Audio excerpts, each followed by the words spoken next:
할렐루야. 풍요로운 교회를 찾아와 주신 모든 분들을 주님의 이름으로 환영하고 축복합니다. 저는 오늘 여러분들과 함께 죄에 대한 존재 인식, 나는 누구였던가 라고 하는 말씀의 제목으로 함께 내 말씀을 나누고자 합니다.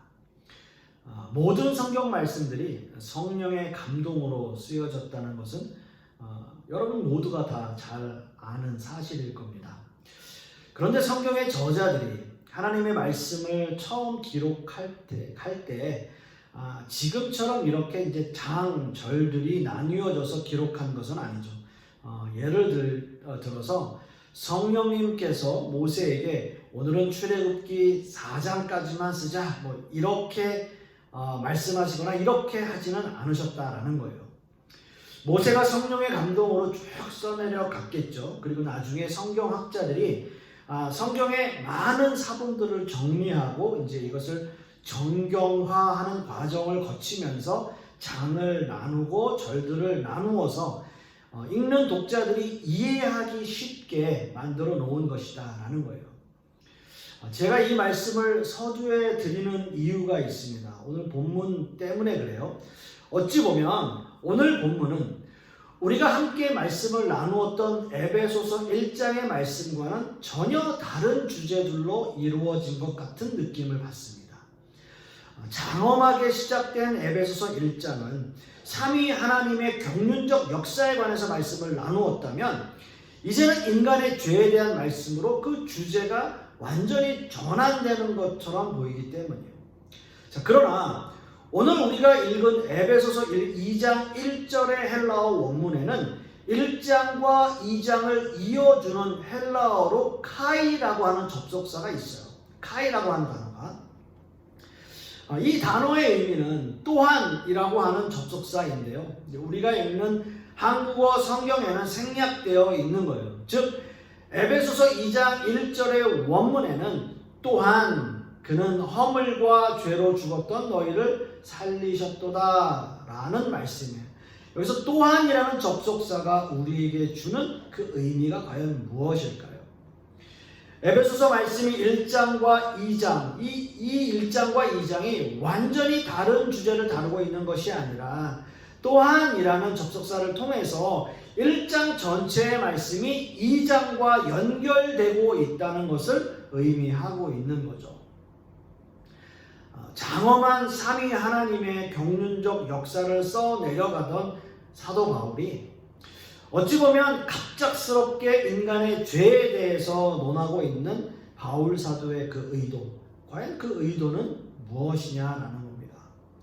사실 매주 설교를 하고 있는 목회자들에게도 죄에 대한 설교, 또 죽음에 대한 설교, 그리고 어떤 의미에서는 지옥에 대한 설교를 한다는 것은 상당한 부담을 주고 있습니다. 상당한 부담이 되는 것이 사실이에요. 일주일에 한번 예배 드리러 이 자리에 오시는 분들이 좀 뭔가 더 좋은 주제들, 이것이 나쁘다는 것이 아니라요. 좀 뭔가 더 재미있고 또 더 즐거운 그런 설교 주제들도 많은데 꼭 이렇게 무거운 주제를 다루어야 할까라는 생각도 하게 됩니다. 가급적이면 은혜에 대한, 사랑에 대한, 구원에 대한 또는 천국에 관한 설교를 하고 싶은 것이 듣는 자들이나 또 말씀을 전하는 저도 모두가 다 함께 은혜가 되겠죠. 사실 솔직한 제 심정입니다.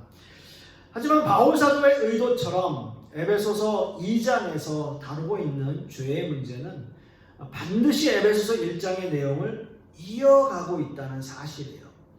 이 주제는 완전히 다른 별개의 주제가 아니라 삼위 하나님의 경륜적 역사와 하나님의 구원의 은혜를 설명하기 위해서는 반드시 확인되어야 하는 인간의 죄의 문제를 다루고 있다는 사실입니다. 그래서 바울 사도는 좀 더 직설적으로 말을 해요. 좀 더 적나라하게 말하고 있는 거예요. 허물과 죄, 불순종의 아들들, 진노의 자녀, 이런 단어들을 사용하는 겁니다. 사실 바울 사도가 어떤 의도로 이 글을 써내려가고 있는가를 어느 정도는 짐작하게 만드는 단어들이죠. 그렇기 때문에 우리에게 가장 중요한 것은 내가 누구였는가? 나는 어떤 존재였는가? 라는 것을 생각해 보는 겁니다. 우리의 구원의 문제는 정확히 우리가 처한 위치부터 출발을 해야 하는 겁니다. 그 시작의 출발점은 다름 아니라 우리의 죄의 문제부터 출발하게 되는 거죠.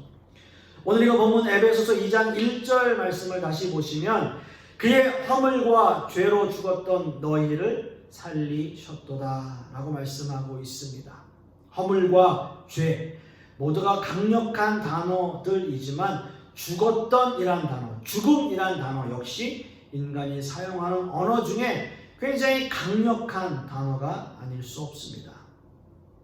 여기서 죽음은 영적인 죽음을 의미하는데요. 하나님을 알지 못하고 살아가는 사람들의 영적 상태를 의미하고 있습니다. 우리의 존재는 하나님을 알지도 못했었고 우리 스스로 하나님을 찾을 수도 없는 존재였다는 거죠. 이렇게 나의 존재를 먼저 깨닫는 것, 이것이 우리의 신앙의 시작점에서 가장 중요한 문제라는 거예요. 저는 지난 한 주간 이 말씀을 가지고 많은 묵상 시간을 거쳐왔습니다. 특별히 오늘의 주제가 우리의 존재에 대한 인식 부분을 다루고 있기 때문에 나라는 존재에 대해서 더 생각해보고 또 지금 이 시대를 살아가는 사람들은 자신에 대해서 어떤 존재의 인식을 가지고 살아갈까라는 생각을 해보게 되었습니다. 그리고 왜 지금 이 시대의 사람들에게는 신앙의 열정이 없어졌을까? 또 절실함도 없어졌을까? 또 간절함도 없을까라는 생각도 해보았습니다. 한 가지 제가 드는 생각은 이 시대의 사람들에게 결핍이라는 게 없어요.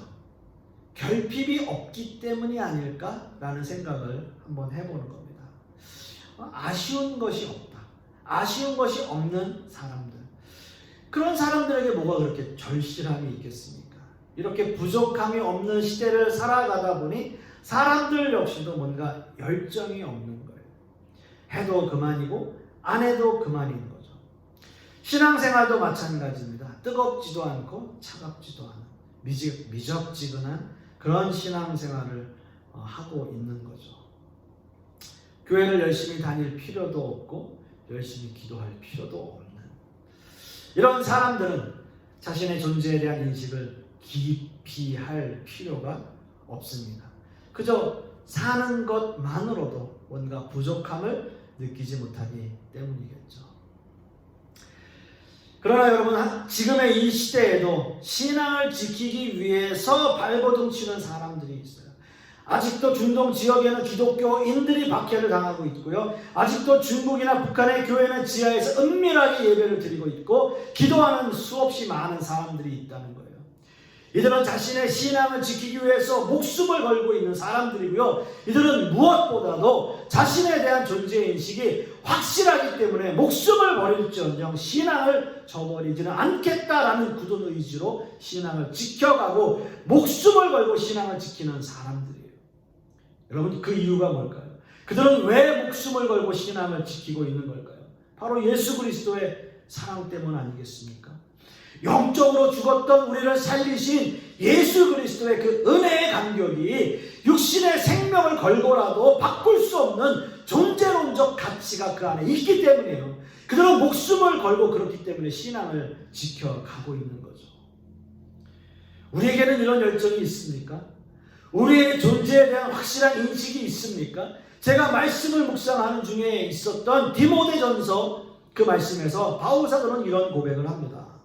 밑보다 모든 사람이 받을 만한 이 말이요 그리스도 예수께서 죄인을 구원하시려고 세상에 임하셨다 하였도다. 죄인 중에 내가 괴수니라 라고 말씀해요. 이렇게 고백합니다. 디모데전서는 바울이 로마 감옥에서 잠시 풀려났을 때 에베소 교회에서 목회하는 디모데에게 보내는 편지입니다. 거의 사역 말기예요. 다시 2차로 로마 감옥에 수감되어서 순교하기 불과 4-5년 전에 쓴 편지입니다. 이 서신서에서 바울은 자신이 죄인 중에 괴수라는 고백을 합니다. 자신이 과거에 괴수였다고 하는 것이 아니라 지금도 괴수라는 거예요. 지금도. 내가 그런 사람이었어 라는 게 아니라 나는 지금도 그런 사람이에요 라고 이야기하는 거예요. 그리고 13절 말씀에는 이런 고백을 해요. 내가 전에는 비방자요 박해자요 폭행자였으나 도리어 긍휼을 입은 것은 내가 믿지 아니할 때에 알지 못하고 행하였습니다 라고 말씀해요. 주님을 구주로 영접하지 않았을 때는 비방자, 박해자, 폭행자였는데 그런 사람이었다라는 거죠. 아마도 바울 사도는 자신이 순교하는 그 순간까지 자신이 저질렀던 일 중에서 한 가지도 잊지 못하는 그런 사건이었을 겁니다.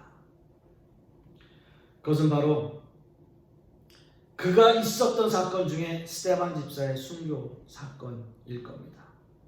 초대교회 사건에서 가장 먼저 순교를 한 사람, 사도 중 한 사람 아니에요.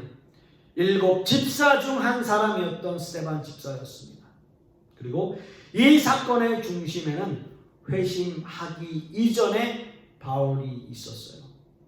바울은 스데반 집사의 죽음을 마땅히 여겼고요. 그날 이후로 교회에 더 큰 핍박을 가하기 시작했습니다. 그러나 바울에게도 주님이 찾아오셨고요. 회심한 이후에 바울은 이방 선교의 사역자로 순교하기까지 하나님의 사역을 감당했던 위대한 사도가 되었습니다. 그러나 그런 바울에게도 한 가지 트라우마는 있었을 거예요. 자신이 죽이는데 앞장섰던 스데반 집사의 천사 같은 얼굴이었겠죠. 물론 예수 그리스도의 공로로 모든 죄사함을 받고 위대한 사도로 쓰임을 받았지만 늘 그 장면이 마음 한구석에 자리 잡고 있지 않았을까요? 자신이 순교하는 순간에도 천사같이 빛났고 성령이 충만했던 스데반 집사의 그 모습이 생각났을 거예요. 그렇기에 바울은 자신의 존재를 고백할 때 내가 주님을 믿지 않았을 때도 죄인이었지만 믿고 있는 지금도 역시 저는 죄인입니다 라는 고백을 하는 거죠. 바울 사도는 자신이 어떤 존재인가를 확실히 인식하였고요. 정말 죽을 수밖에 없는 죄인이었던 자신을 살리시고 예수 그리스도의 사도로 사용하신 하나님의 은혜에 감격하며 이런 고백을 했던 겁니다. 확실한 자기 인식적 고백이에요. 여러분 우리에게도 이런 존재론적 신앙 고백이 필요합니다.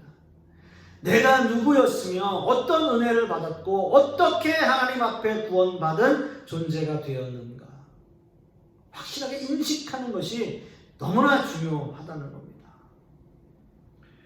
우리가 하나님 앞에 열정적인 모습의 신앙인이 되지 못하는 데는 죄에 대한 깊은 인식이 없기 때문입니다. 죄를 깊이 인식하고 깨닫지 못하면 은혜 역시도 깊이 깨닫고 인식하지 못하게 되는 거예요. 로마서 5장 20절 말씀에 율법이 들어온 것은 범죄를 더하게 하려 함이라. 그러나 죄가 더한 곳에 은혜가 더욱 넘쳤나니 라고 말씀하고 있습니다. 여러분 이 말씀은 죄가 깊이 인식되어질 때 주님의 은혜의 소중함을 더 느끼게 된다는 말씀입니다. 가난을 경험한 사람들은 가난이 얼마나 무서운 것인가를 알고 가난에서 벗어나기 위해서 노력합니다. 깊은 병에 걸린 사람은 건강이 얼마나 소중한 것인가를 알고 건강을 찾고 건강을 지키려고 노력하는 거예요. 만일 6개월이라는 시한부 인생을 선고받은 사람이 6개월이 지나서 1년이 다 되었는데도 살아있다면 그 사람은 나머지 6개월을 덤으로 살았다. 이런 생각을 하고 너무나 감사할 겁니다. 그리고 더 1년 넘어 더 많은 날을 살기 위해서 더 열심히 노력하지 않겠습니까? 하물며 우리는 죽었던 인생이었어요. 죽었던 인생, 죽을 수밖에 없었던 인생이었습니다. 그럼에도 불구하고 예수 그리스도의 은혜로 새로운 생명을 주시며 하나님의 자녀 삼아 주신 거예요. 그렇다면 아무 생각 없이 살라고 우리에게 새로운 생명을 주시지는 않았을 거 아니에요. 새로운 생명을 부여받은 인생인데 나머지 날들을 더 열심히 주님의 은혜를 감격하며 감사하며 사는 것이 우리의 본분이고요. 우리 신앙인들의 삶의 모습 아닐까요? 어둠이 짙을수록 밤하늘의 별이 더 환하게 비추는 것처럼 죄에 대한 깊은 인식은 하나님의 은혜의 깊이를 더 깨닫게 만드는 겁니다. 사랑하는 성도 여러분, 우리 신앙의 출발점은 먼저 죄인 되었던 우리, 죽었던 우리부터 인식하는 데서 출발합니다. 세상 가운데서 죽을 수밖에 없는 우리를 예수 그리스도의 공로로 하나님의 자녀 삼아주신 것, 용서받은 죄인들, 이것이 바로 우리의 존재의 모습이에요. 그리고 그것을 깨닫고 인식하는 것, 이것이 신앙의 출발점이라는 거예요. 죄를 깊이 인식하는 것. 그리고 그 죄 가운데서 우리를 살리신 예수 그리스도의 은혜를 깊이 깨달을 수 있는 저와 여러분들이 되실 수 있기를 간절히 소망합니다. 오늘 그 본문 에베소서 2장 2절과 3절은 과거 우리의 존재에 대한 더 구체적인 설명을 하고 있습니다. 인간은 왜 죄악된 상태에 빠지게 되었고 그런 일들로 인해서 인간은 어떤 영향을 받게 되었을까요? 바울 사도는 허물, 죄, 죽음이라는 말씀에 그치지 않고 더 확실한 증거를 우리에게 제시하고 있습니다. 과거 우리의 존재에 대한 인식을 더 확실하게 심어주는 거예요. 2절과 3절 말씀에 가장 눈에 띄는 단어는 불순종의 아들, 불순종의 아들, 그리고 진노의 자녀라는 거예요. 세상 사람들은 자신들이 마귀의 자녀로 마귀의 지배를 받으며 살고 있다는 것을 인정하지 않습니다. 아니, 그 자체를 깨닫지 못하고 있어요. 그러나 시편 51편 5절에서 다윗은 이렇게 고백해요. 내가 죄악 중에서 출생하였으며 어머니가 죄 중에서 나를 잉태하였나이다 라고 고백하고 있습니다.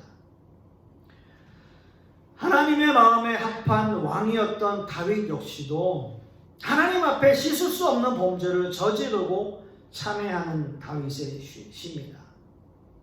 인간의 죄악된 본성과 나면서부터 전가되어진 원죄의 문제까지도 논하고 있는 본 시편은 모든 인간은 죄의 지배 아래 있으며 모든 영향력, 죄의 영향력 아래 살아가고 있다는 것을 말씀하고 있습니다. 그리고 오늘 이거 보면 2절에서 이 세상 풍조를 따르고 공중의 권세에 잡은 자를 따랐으니 라고 말씀하고 있는 것처럼 분명 하나님의 자녀가 아니라면 모든 인간은 세상의 권세를 잡고 있는 그 사단의 영역 아래에 살아가고 있음을 말씀하고 있는 겁니다. 하지만 아직도 믿지 않는 사람들은 이런 말 자체를 믿으려 하지 않아요. 우리에게 되묻겠죠. 아직도 이런 걸 믿고 있냐라고요. 마틴 로이드 존스 목사님의 말씀을 인용하면 마귀는 얼마나 교활하던지 그는 인간을 지배하면서 동시에 인간은 지배를 받고 있지 않다고 설득하는 것이다 라고 말씀하셨어요. 여러분 이거 굉장히 마음에 와닿지 않습니까? 마귀가 얼마나 교활한지 인간을 지배하면서도 마치 지배하지 않는 것처럼 한다라고. 심지어는 성경의 등을 돌리게 하고 그러므로 인간이 스스로 해방되었다라고 생각하게 만드는 것이 마귀의 행동이에요. 마귀는 이렇게 점점 더 세상에 물들어서 아예 하나님 없이 사는 인간들을 만들기 위해서 노력하는 거죠. 제가 읽은 책 중에 오디세이아 책을 인용한 글이 있어서 여러분들에게 소개해요. 트로이 전쟁을 마치고 고향인 이타카를 향해 가던 오디세우스와 그의 부하들은 여러 가지 난관에 직면하게 됩니다. 무시무시한 바람이 불어와 아흘에 동안 바다 위를 떠밀려 다니던 그들은 마침내 열흘째 되던 날 무태에 닿게 되었습니다. 그곳은 로토파고이족의 나라였습니다. 오디세우스 일행은 그곳에서 물을 깃고 배 옆에서 점심을 먹었습니다. 오디세우스는 기력을 되찾은 부하들을 보내면서 그 땅에 사는 이들이 누구인지 알아오라고 명령을 했습니다. 로토파고이족은 그 낯선 사람들을 경계하기는커녕 그들에게 로토스 열매를 주었습니다. 정찰 대원들 가운데 꿀처럼 달콤한 로토스를 먹은 사람들은 동료들에게 소식을 전해주거나 귀향하려고 하기는커녕 로토파고이족 가운데 머물고 싶어 했습니다. 오디세우스는 울고불고 하는 부하들을 억지로 배로 데려가서는 노젓는 자리 밑에 끌고 가서 묶어 놓았습니다. 그런 후에는 아무도 로토스를 먹고 귀향을 잊어버리는 일이 없도록 전우들에게 급히 서둘러 배에 오르라고 명령했다는 겁니다. 어쩌면 죄에 대한 인식이 없고 우리의 존재에 대한 인식이 없다는 것은 마귀가 인간들에게 주는 로토스 열매와도 같은 것이 아닐까 생각해 보게 됩니다. 그저 그것이 좋아서 자신의 본분을 망각하고 현실에 안주하며 세상을 아무 생각 없이 살아가게 만드는 로토스 열매 같은 거죠. 마귀는 이렇게 달콤한 열매로 세상을 지배하지만 지배하지 않는 것처럼 우리의 삶을 속이며 하나님 없는 삶을 살으려고 인간을 유혹하고 있다는 거예요. 세상 사람들이 하나님을 믿지 않는 이유가 무엇일까요? 아마도 그들은 하나님이 필요 없다고 생각하고 있을 것입니다. 하나님 없이도 이 세상을 잘 살고 있는데 무엇 때문에 하나님을 믿느냐라고 우리에게 되물어볼 거예요. 세상은 마귀가 주는 로토스 열매를 먹으며 달콤하게 살아가고 있는데 굳이 하나님 믿어서 뭐 하려고 하느냐라고 인간들에게 말하는 거죠. 여러분, 이스라엘 민족의 광야의 역사를 한번 보십시오. 이스라엘 민족의 울부짖음을 듣고 출애굽한 이스라엘 백성들은 광야에서 하나님 앞에 불평합니다. 다시 이집트로 돌아가고 싶다. 그곳 고기 가마 곁에서 먹던 부추, 마늘 이런 것들이 기억난다고 불평해요.